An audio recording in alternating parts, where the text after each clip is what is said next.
Get ready, start. Mr. Chairman, sir, a discussion has been held today on a very important subject. All the honorable members who have taken part in this discussion have given some very good suggestions. I am grateful and thank them for it. You know how much awakened the people have become today. No one had made any efforts in this direction 4 or 5 years ago.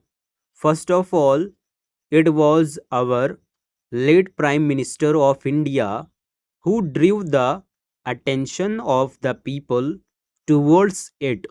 This problem is not confined to India alone but is a matter of concern for the entire world.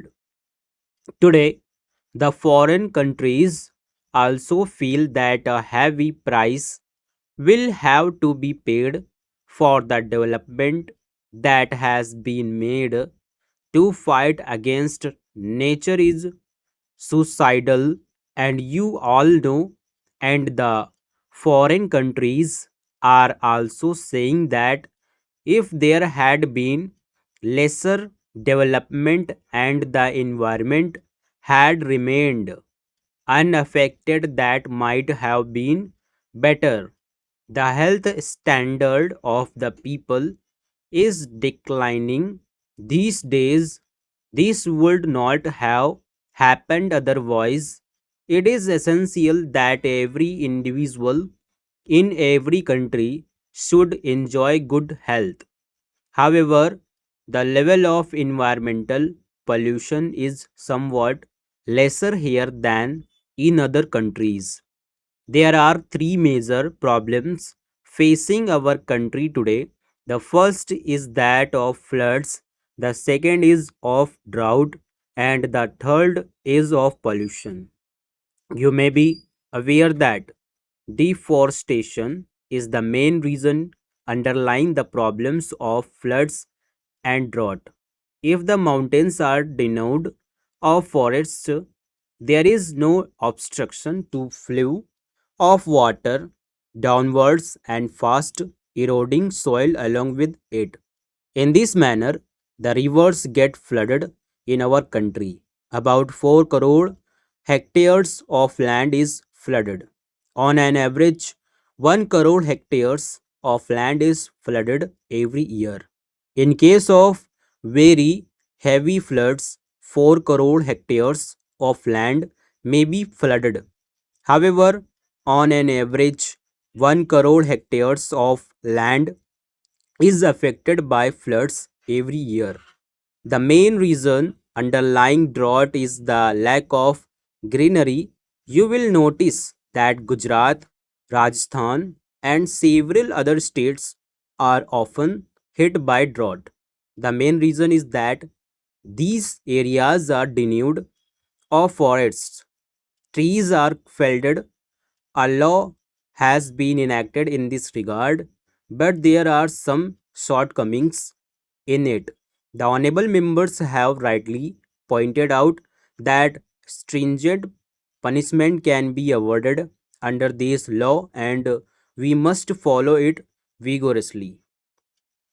We would be considering this law soon and would make necessary amendments in it so that this law becomes as effective as the pollution laws.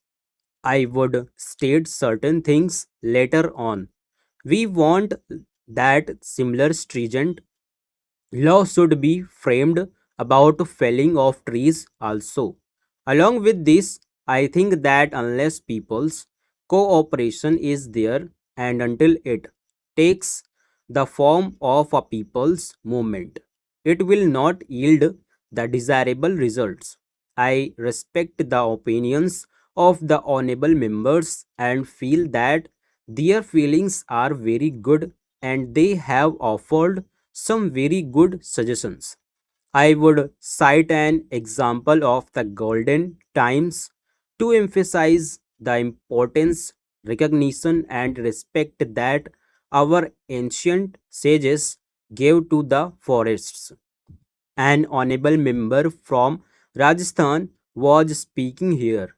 I will tell you a story from Rajasthan which is 250 years old.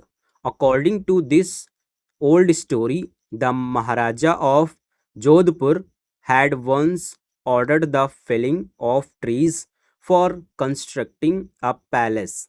In those days, lime was used for the construction of buildings, but it was to be seasoned before it could be used, and wood was required for that purpose. When the king ordered the felling of trees, the servant replied that it would be difficult to find trees because there had been continuous famine for the past 4 or 5 years.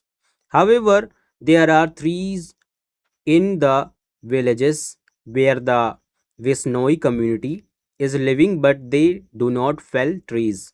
It is against their religion because trees, as well as human beings, both have life in them, and as such, there is no difference between the two. As soon as you cut a tree and squeeze it a little, a fluid comes out. The fluid is similar to human blood. Therefore, it is a religious belief that felling a green tree is a sinful as killing and other form of life. But the king ordered the trees to be cut and said that it hardly mattered that they were Vishnois. The servants reached there. As soon as they started cutting a tree, a woman came out and asked as to why they were felling the trees. The servants pleaded that they were only obeying the orders of the king. The woman made great efforts to stop that and said that cutting of trees was against her religion. Finally, to cut the long story short, the woman was put to death. When her three daughters came forward to offer resistance, they also met the same fate. Later, thousands of people assembled there. This happened in a village which is at a distance of 20 miles from Jodhpur. Stop.